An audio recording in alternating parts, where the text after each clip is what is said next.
Hi, and welcome to PowerViews. I'm Dan McDade, your host and president of PointClear. PowerViews is dedicated to finding solutions to some of today's toughest sales and marketing challenges. And my guest today is Jamie Turner. Jamie is an author, speaker, and marketing consultant, and he is also the founder of the 60-Second Marketer, an online magazine that provides tools, tips, and tutorials for marketers around the globe. He's a regular guest on CNN and Headline News on topics such as social media and mobile marketing, and he's also the author of How to Make Money with Social Media and the co-author with a really cool lady, Jean Hopkins, of Go Mobile, which was the #1 best-selling mobile marketing book in the U.S. last year. And Jamie is also the founder and chairman of the board of A School Bell Rings, which is a non-profit that builds schools for disadvantaged children around the globe. Jamie, welcome to PowerViews. Hey, thanks, Dan. Good to be here. Yeah, good to see you again. It's been a little while, but thanks so much for joining.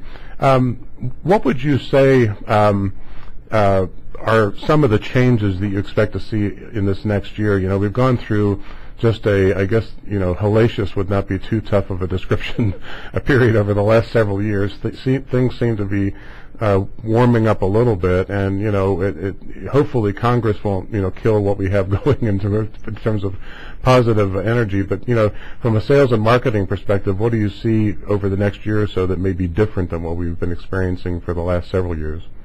Well, first of all, yeah, I'm seeing the same thing you're seeing, which is real evidence that the economy is warming back up. Not only just the news stories, but we were driving through a neighborhood the other day, and all of a sudden all these homes are popping up. Yeah. And it's like, finally, we keep hearing glimmers of hope over the last few years, and we're finally really seeing evidence that that's happening. So that's very, very positive. What ends up happening from a sales and marketing point of view is typically sales and marketing leads, in my experience, leads the economy. So when the economy starts tanking, sales and marketing budgets, as an example, tend to drop before the economy drops because the C-level executives get cautious. They start seeing the prevailing winds and they get conservative with budgets. And I think what's going on right now is the reverse of that, which is marketing and sales budgets are out there and people are saying, let me get a head start on this,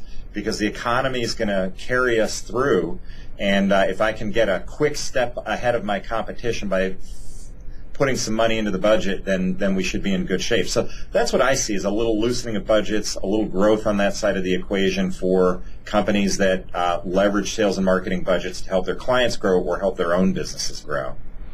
As your specialty really is the social media and the mobile marketing angle. And obviously we see great growth in both of those areas right now. Are there things that you see over the next year that you think will be dramatically different than what you see today, or do you feel like it's just going to be a natural evolution? There are two key things that have happened over the last couple of years that have been a little bit of a surprise to me even. I wrote or co-authored the first book, How to Make Money with Social Media, with Dr. Reshma Shah, and when we wrote that, we basically sort of said, okay, what is there to social media? We kind of laid out the platform. I thought it was really just going to be about LinkedIn, Twitter, Facebook, a couple of other things out there. It turns out that it really, really is a great tool to get instant feedback about your customers' likes and dislikes. So it's become a lot more robust than I expected it to. And in addition to that, I think the metrics involved, since social is data, and data is measurable, it gives people the ability to really start tracking stuff. So in the old days, people would say, well, you can't really measure the success of a social media campaign because, how do you do that? Now they're saying, no, you really can, and you can get very, very specific, and it goes beyond just data about how many likes you have on your Facebook page, and it gets into, hey, we did this campaign on social media, and it drove this many leads to our landing page, which we converted into that many customers. That's a very real and tangible sort of outcome. So first half of the answer to your question, I'll try to be shorter in the second half. That's all right. is that the data, that social media has been turned out to be much more robust than we actually expected it to be, and have longer legs and a deeper impact than even I was predicting a few years ago. The second thing is on the mobile side of the equation. We've been talking about mobile for a good bit now, maybe a good 2 years. For 5 years we've been saying this is the year of mobile. Right. And then in the last year, it's like, oh, this really is the year of mobile. But what's happened in the last 12 months is mobile has finally trickled down to the small to mid-sized businesses. Big, huge corporations were into mobile several years ago. They got it. But, what percentage of all businesses in the United States are those big mega corporations? Is it 5, 10% maybe? 90% of the businesses are the small to mid-sized businesses, and those guys are now starting to go, okay, I got to dive into mobile, because if I don't, then my competitor will. So those are the two primary things that I've seen happen. Social media being deeper and more robust than we expected, and mobile really trickling down to the small to mid-sized corporations, not just the big guys. It's a good segue into the second question I wanted to ask you, which is about how you qualify leads. And one of the things that I've seen that's a little bit concerning to me is that, with particularly with the economic situation the way it's been over the last several years, that marketing was really looking for some shortcuts. So something like marketing automation, where you put leads, you put email addresses in one end, and out the other end come supposedly come leads. There's a few holes in that theory that maybe you can talk about, and I'm concerned about the same thing with social media and mobile marketing, that you exacerbate the problem, which is if somebody scores high enough to be sent out to Salesforce as a lead, out they go, and then now, because there's always been kind of a dark hole or a black hole there, you really don't get the kind of feedback. So are we going from where we were one to many, and we sort of tiptoed around one to one, and now we're kind of heading back to one to many a little bit? And are you concerned at all about that, and how much you address that with clients? Well, I first of all, I want to hear your expert point of view on marketing automation, because I'd be curious about that too, because you've got obviously a point of view on that. I'll share mine in a second, and then I'd love to hear your feedback. But the first part, or one of the parts of your question, was, are we going from one to many to one-on-one to one back to one to many, and what are the implications of that?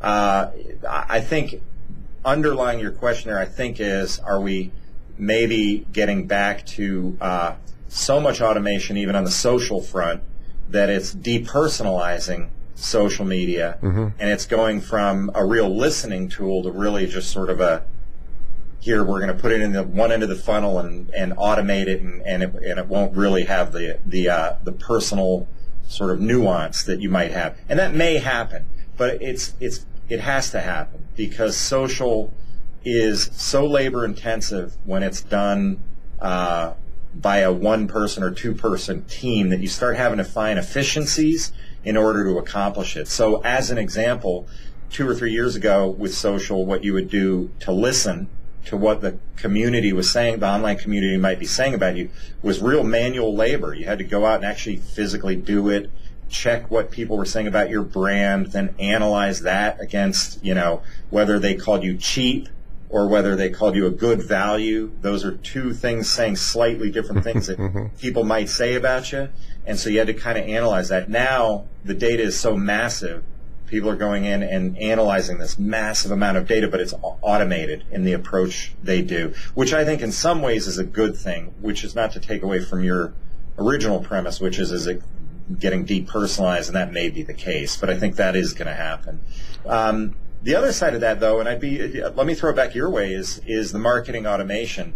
I have a business called 60 Second Communications. It's a mobile and social company that does mobile and social campaigns for clients. And so what I do to prospect on that front is do real emails to people. And at the bottom I say, this is the real me. It's not an automated email. If you want me to take off my list, let me know. And 1%, 2%, email me back and say, please take me off the list. That's fine.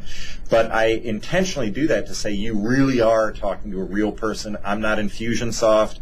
I'm not any of these other tools out there.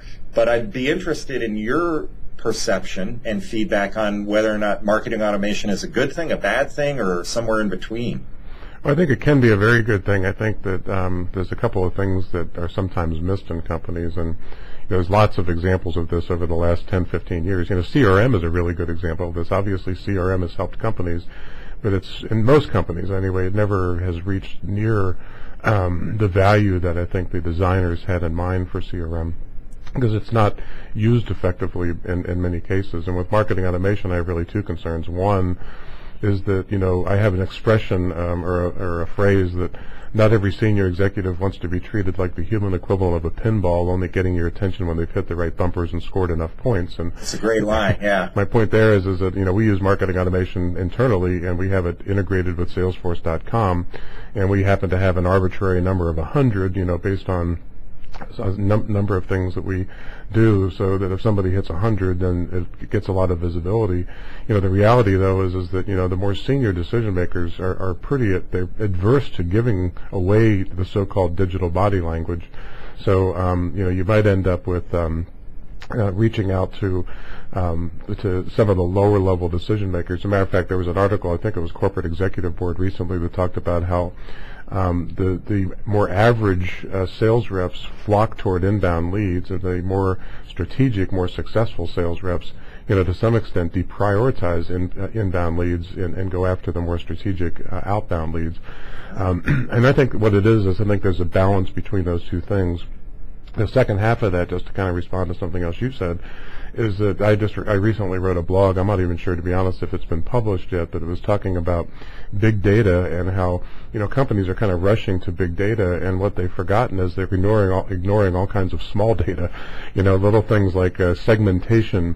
Before you send out an email blast to 10,000 people, you might want to look at, what are the different segments in there, and how you should be communicating with them differently, and how does their performance, from the standpoint of your follow-up, how does their performance, what's the if-then scenario that occurs? So, we're big fans and big proponents of technology, but also fans and proponents of doing things. For example, with marketing automation, how many companies truly validate and probably even more likely calibrate the scoring methodology, on a regular basis? I suspect that it's not done very often, partially probably because nobody knows how to do it, Yeah. So those are just some of my concerns, and I just want to, and I'm sure you do too, we want to encourage the audience to, make sure that you don't turn these tools into, basically email machines, and, all you do is send out emails and call the people who raise their hand. You may be leaving a huge amount of business on the table, and it may be the most strategic business that's out there. Very, very interesting. By the way, you're the second person today, and it's only mid-afternoon, who's mentioned the concept of everybody's talking about big data. This other guy I was talking to said, I'm focused on the small to mid-sized data because there's so much to be mined there. So it's interesting that must be a prevailing kind of concept that's out there right now. Yeah. I wanted to ask you, in fact, I'll give you a heads up, I'm going to ask you advice for senior marketing and sales executives over the next year in just a couple of minutes, but sure. I wanted you to talk just a little bit more, if you would, about your properties. You've got the 60-second marketer, sorry. Yep. I just, over the last several days, spent a little bit of time on 60-second University, which I think looks really cool. And so I'm going to spend a little more time there, and the price is hard to believe, $99.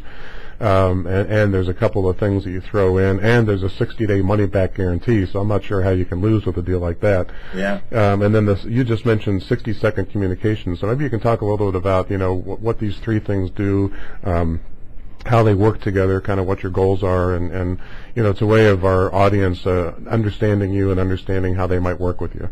Sure. The original idea for the 60-second brand, by the way, just as a starting point, was that we all have so much information coming our way, and what we typically do, and you can see on my desk right here, I do it too, is you print out all the white papers, and they pile up on a stack that big, and then at the end, you throw it all away after 3 months because you never got around to reading it. I'm glad it's not just me. Yeah.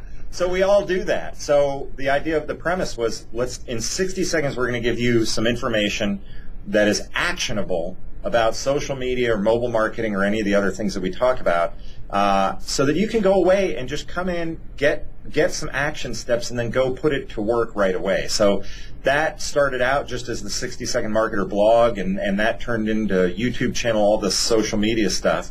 And then from there, we said, well, let's do 60-Second University as a way to train people. And that's a 15-day course, but you can take it, you can spread it out over any amount of time you want to, but it's in 15 modules, and you learn about each one of the major topics regarding social media. And then from that, I kept getting people saying, hey, can you execute for us? Can you do some mobile or social campaigns for us? And so I'm a serial entrepreneur, and I was like, sure, why not? So we've got 60-Second Communications, which is a company that helps brands basically use social media or mobile marketing in order to connect with customers and convert them from prospects to actual customers. Well, that's cool. You got a lot going on. What would you say are some things that senior sales and marketing executives need to be looking at over the next, several months as you look at, believe it or not, here it is, we're almost April. We're going to be looking at the second half in just a couple of months. What should people be focused on right now? It is April, and I'm like you. Wait a second. It's just Christmas a minute ago. I would be focusing on right now trying to do a couple of things, really. One is trying to get a head start on your competition in the mobile arena, and I'm not just saying that because I've got a book out on it, but really and truly, the average small to mid-sized business is still sitting around saying, this is just confusing to me and I don't understand it. And mobile can be relatively easy. It's a little more difficult than social, which started out just as, well, I can update my LinkedIn profile pretty easily. Mobile's a little more complex than that because you start with a mobile website, and that typically requires an outside resource to get it done. However, Gartner predicts, and it's coming true, that by the end of this year, more people are going to be accessing the internet via mobile device than via desktop. So if that's the case, then you have to be there because your consumer is looking for you. Even if it's B2B or B2C, it doesn't matter. They're looking, 50 or 70% of C-level executives check their emails using their mobile device. So if you're not doing mobile emails, then you're not talking to your C-level executives in the appropriate way. Point being, there's an opportunity to get ahead of your competitors right now in mobile because they typically are a little intimidated by it and confused by it. And not to push 60-Second Marketer, there are plenty of great resources out there, and you can go Mobile Marketing Association or Mobile Commerce Daily or a couple of great sites. And 60-Second Marketer does a great job of kind of distilling down, here's basically what you need to know in order to get into mobile and kind of get a step ahead. So short answer to your question is if you're asking me what should senior level executives be jumping into in the foreseeable future, I would be getting into mobile because you can get ahead of your competitors that way, and your consumer is there, so you might as well be there too. Yeah, you remember at one time, this was a movie I'm sure both of you and I remember, that the answer to that question was plastics. But yeah. So now the answer to the question is mobile. So we got to get Dustin Hoffman updated in a new movie there. Yeah. What would you say? What's the best way for our viewers to get a hold of you if they want to talk to you some more? Great. I can be reached via email at jamie.turner@60secondmarketer.com. So it's Jamie, Jamie .turner@60secondmarketer.com, or just visit the blog 60secondmarketer.com or the website 60secondcommunications.com, and you can track me down there. Well, that's good. And also I'll throw out just another pitch for 60-Second University, because it's got a really cool video that you introduce and then some statistics that I really enjoyed looking at. Anything else we've missed that you want to talk about before we let you go? No, just primarily that the fun thing about being in business in general is that there's always change going on. If you're like me, and I bet like you, we like change because it keeps things interesting. Social and mobile are nothing to be intimidated by, whether you're a 23-year-old executive or a 63-year-old executive. And the cool thing on that front also is that the world of social and mobile changes so rapidly that nobody's an expert. All you have to do is start reading about this stuff, and in 3 months you're an expert, because the bottom line is anything older than 3 months ago is old news. So, so if you dive in feet first, then you can kind of catch on to a lot of the stuff, and it's really not any more complex. It's still the same fundamentals that we've always learned about, which is there's a consumer, there's a company, and these are the tools that connect the two, and that's all there is to it. Well, everybody go out and look at the 60-Second Marketer. Jamie, thanks so much for taking time to be with me today. And for now, this is Dan McDade, I should remember my own name, signing off from another edition of PowerViews. Thank you so much for watching. Bye-bye.